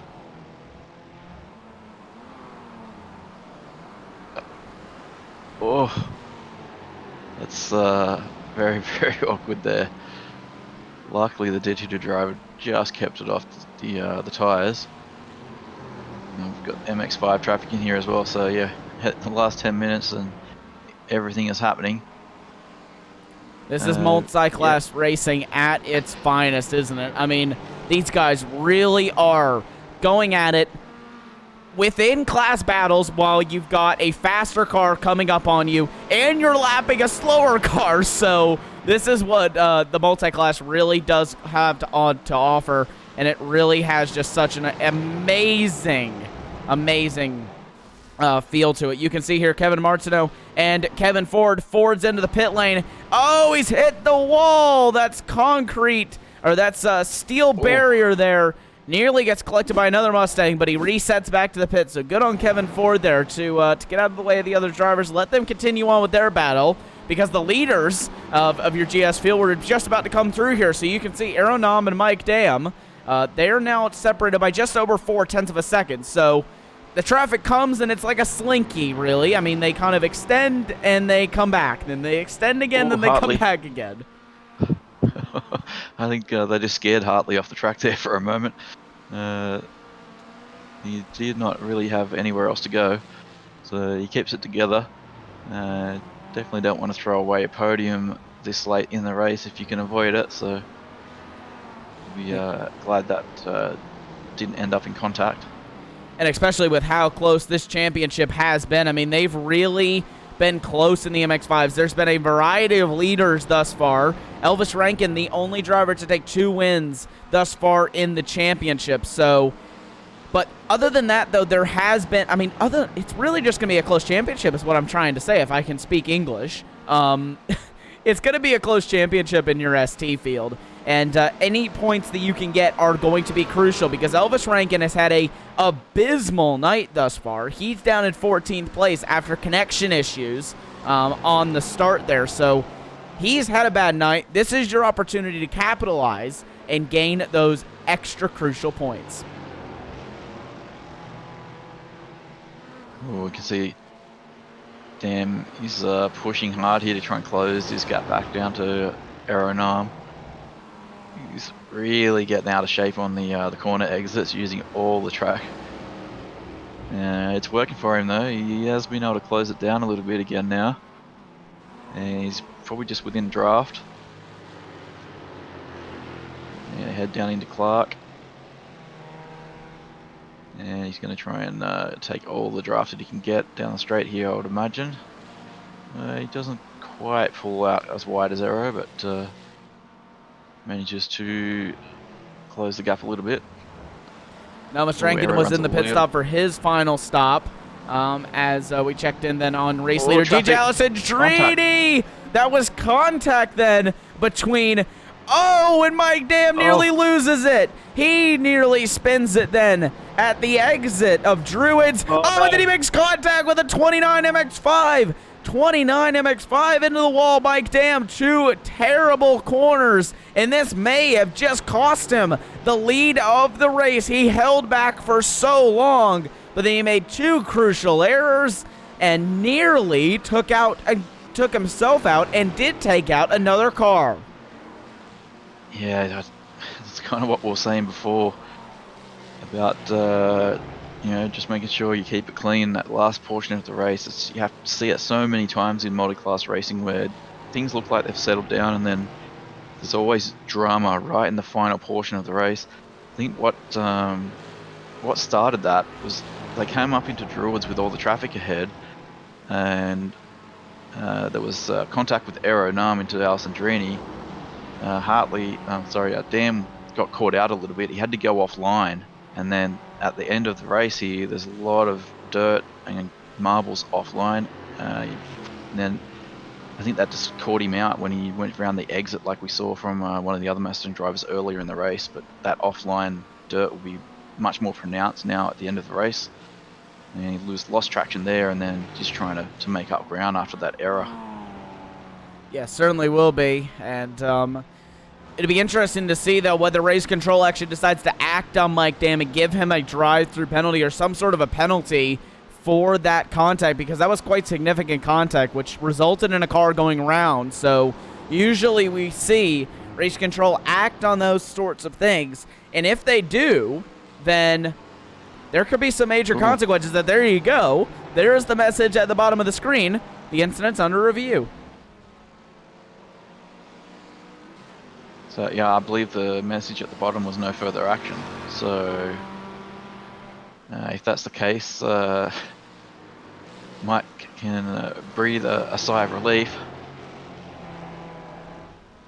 Quite lucky to get away with that one, I think. But obviously the race control have all the different camera angles they can go back and review on the replay behind the scenes. It's the 91 of Alessandrini there. He's still pushing hard. There you go. There is an instant limit violation for car number 3, drive-through penalty. So that will be Robert Hartley. Oh, that's crucial. Hartley, he's thrown it away here in the final minutes. That's going to be at least Schwanke moving up into second or into third place, and possibly even Jim List moving up as well. Oh no, Hartley's thrown it away, and he has to do it on this lap, because if he doesn't, then he is going to run out of time to do it, because we just have 1 minute and 30 seconds left in this race, and that was so close to the end then for Robert Hartley, but he throws it away. Drive-through penalty. Let's see where Travis Schwanke is going to end up. It's actually going to be pretty close here between Hartley and Schwanke at the exit of the pit lane. Actually, no. Sorry, I take that back. Hartley will keep third easily here, but he will lose a considerable amount of time, and I think he got off very lucky indeed then to not lose the spot to Travis Schwanke. So Carlisle has managed to keep his nose clean, just extended the gap quite gradually and steadily through the race. You can see he's being very patient here with the traffic at the closing stages. Definitely doesn't want to throw it away now. But yeah, great drive. And he's got a 21-second gap over Madigan.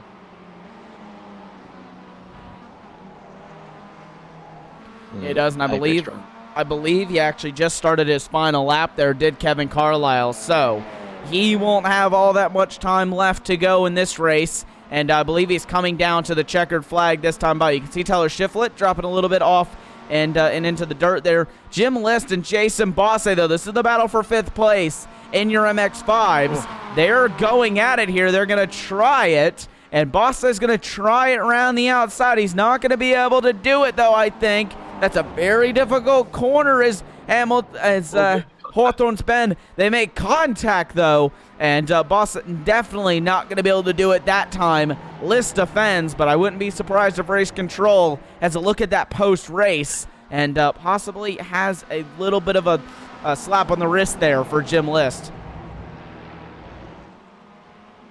Yeah, I think it was just the slightest little contact on the exit of the corner there. But Carlisle comes across the line to take out the overall and class victory for TCR. Great drive there, very comfortably in the end. Schwanke's finished as well. Let's see where Alessandrini is. He's still got a majority of the lap to go. Matt Madigan's going to come across the line now to claim second place in your TCR field. Then it is Brandon Whitworth who will come across the line. Then we will wait to see what will happen here between these two. Aeronom and Mike Dam. Mike Dam dropped about 2.5 seconds back. He's closed it into 0.8, but that won't do anything for him, though, because Aeronom, he's got one corner left to deal with here. He's getting closed in quite a bit, but it's not enough. Aeronom will take victory here in Brands Hatch. What a wonderful way to continue on with his championship, and he will look to further, I believe he's in the lead of the championship, further extend his lead in the championship.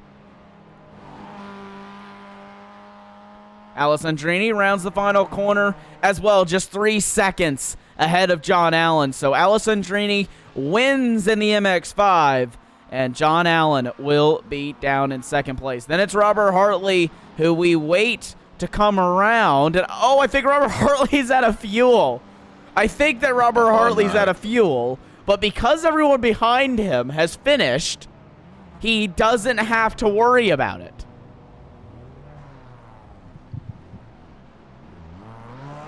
So everyone behind Robert Hartley's finished, but he's run out of fuel, so he doesn't even have to worry about it then. So we just wait on the final race results to come through here, and then we will get you the ending results there for all of your different classes. But what a race we had here this evening. It was a very challenging race indeed for the drivers, not only in the fact of classes intermingling with each other, but also just the fact of it was the first 90 minutes of the season. No one really knew what to expect, to be honest.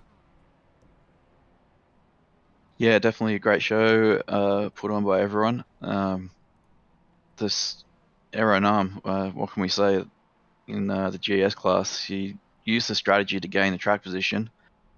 Looked like he probably didn't have the outright pace over Mike Dam, but then he just absorbed so much pressure at the end there, and then right when Dam should have been pouncing, we had that really heavy traffic situation, and yeah, it all just the podium, well, the top step of the podium kind of fell between Mike Dam's fingers there. He kind of robbed himself of the opportunity to really put the fight to Aero at the end.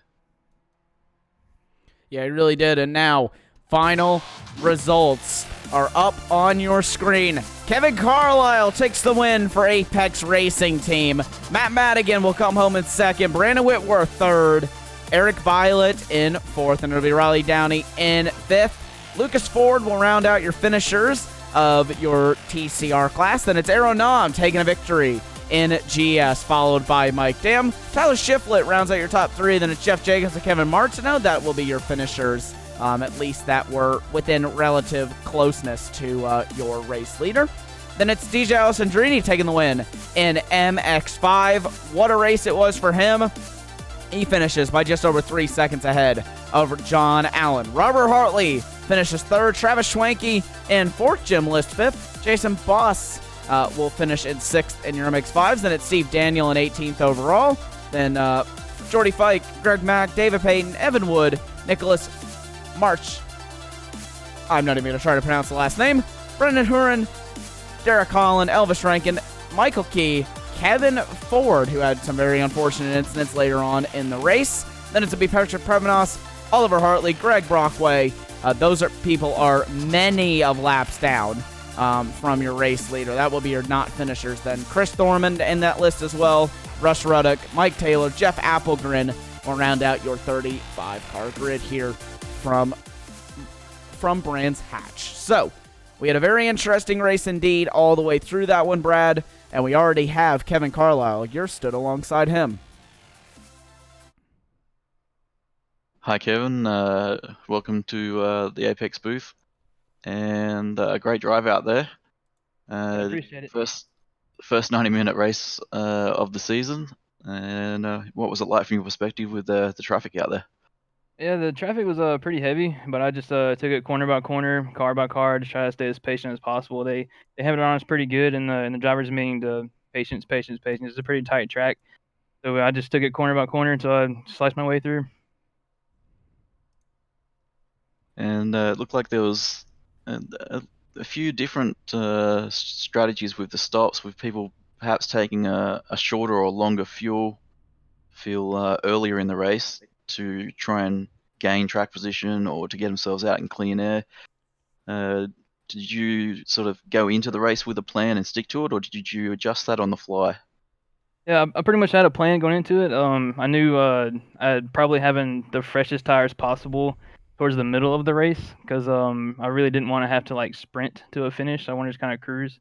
So I tried to get as much track position as possible with track speed.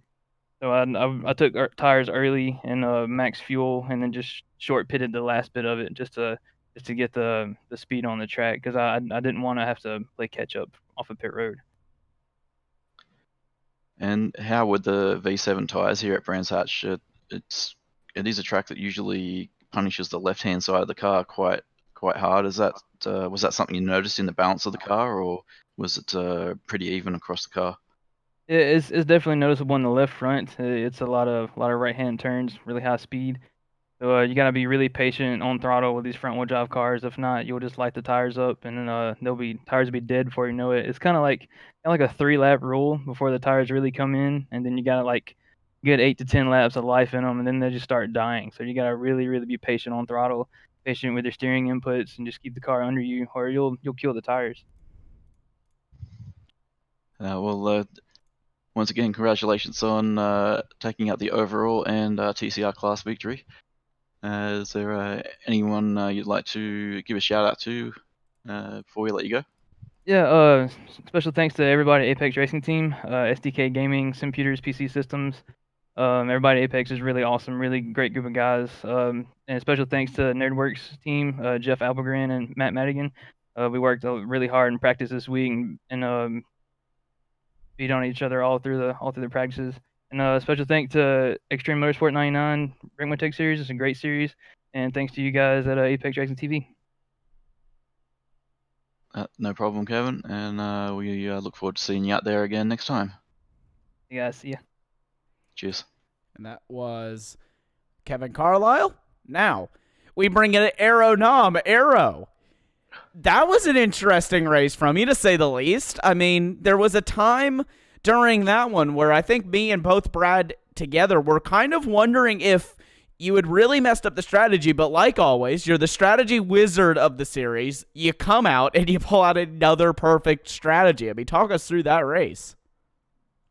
Yeah, first of all, I ran out of fuel like 100 meters before the finish line, so it was all perfect almost. But yeah, going to the last stop, I knew I would come out in front, but I had to save fuel. And then Mike will have 4 tires and I have 2, so yeah, it was really hard. The first laps I was just saving tires and saving fuel until he catch up me, so yeah. Well, I mean, we've seen you do these interesting strategies before in the 90 minutes where you've kind of almost opposite what your competitor's doing, or some of the time you match your competitor and just somehow find a way to do it. I mean, your strategies are just wonderful, and you always seem to make them work in these 90-minute races. You did it again today. You ran out of fuel a couple hundred meters before the line, but hey, you still were able to keep it going there. So, I mean, I really don't have much for you. I mean, you and Mike Dam had an absolutely wonderful battle all the way through that last probably 30 or 40 minutes of the race. That was extremely close until Mike had a couple unfortunate incidents, and you were able to just kind of waltz off in the distance. Oh yeah, it was really hard. I was just mirror driving, and but when Mike had problem, suddenly there was 4 cars in front of me, so I almost hit someone because I was mirror driving, watching what Mike is doing all the way. So yeah, it was really difficult. There were so many close calls when I had to slam to the brakes and block in Mike. Well, you did a nice job at wreck avoidance, I guess, for you here today in the GS class. You got another win. Who do you want to thank, and who gets it done for you? Like always, I thank all the league admins and drivers and you guys in the booth.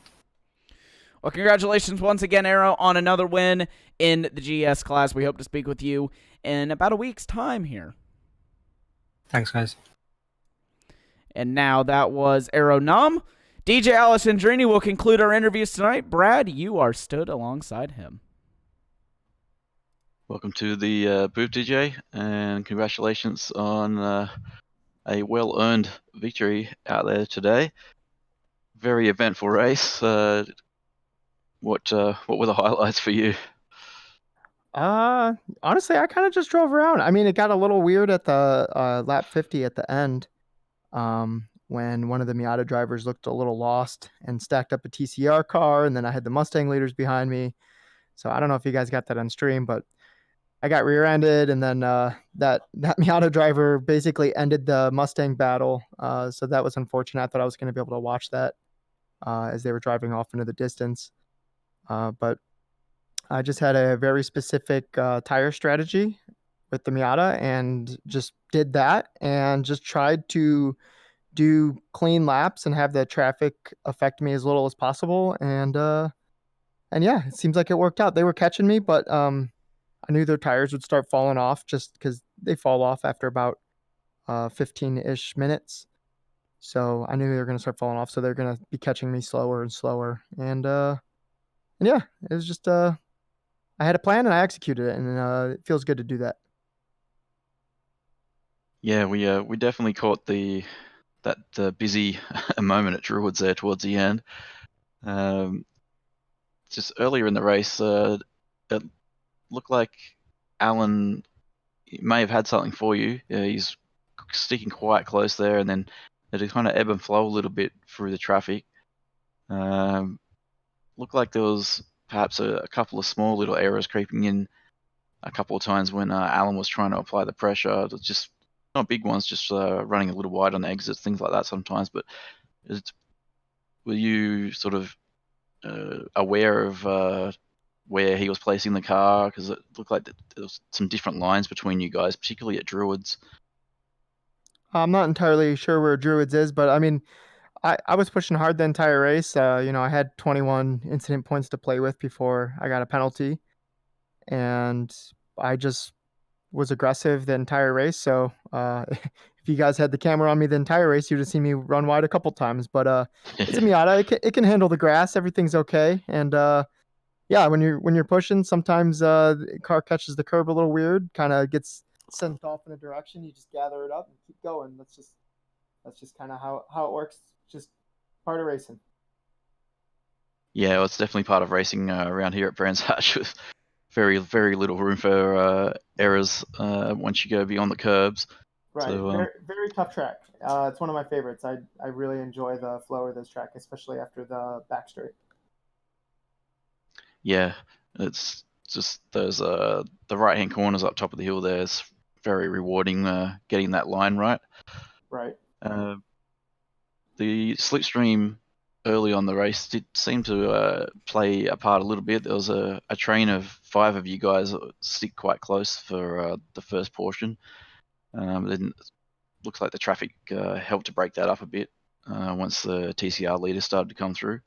Yeah, a little bit. I mean, that's one of the reasons I pulled that strategy. I had 2 strategies. If it looked like those guys were faster than me, then I would just do whatever they did and try to use the draft to do something at the end. And if it seemed like we were about the same pace or I was faster, I would just pit basically a third into the race and slap on new tires, and then pit 2/3 into the race and slap on new tires, and just kind of use the tire advantage to my advantage. And it looked like most of the drivers in class were taking 4 tires. Do you think the change of tires on this car has sort of taken away some of the 2-tire strategies at some tracks? It's mostly the changes in the car, but not the changes in the tire. It's mostly the change in the fuel consumption. It's about 3.2 to 3.6 gallons, depending on what random number generator you got for how fast the fuel will fill, because that's not the same every time. But basically 3.6 gallons, and those are 4 free tires. And each stop, about a third into the race, was 4.2 gallons. So, that's just 4 free tires. It would be silly not to take them, just because the tires, they're fast for about 6-7 laps, and then they just start falling off, and then they sit in about a second to second and a half delta. It doesn't matter how good you're driving, how good your setup is to keep the tires. You're going to be going about a second and a half slower, just because that's how the tires fall off, and it will stay like that until you're completely out of gas. But slap some new tires on, and you're back to 6, 7, 8 laps of being a second faster than you were before you pit. So it just makes sense to throw new tires. And I'm sharing all my strategies right now, just because I really like racing, and I don't want to be the only guy that figured out that swapping new tires on is good. Just any chance you get, just swap tires on. Yeah, it's a good insight you've given everyone just there.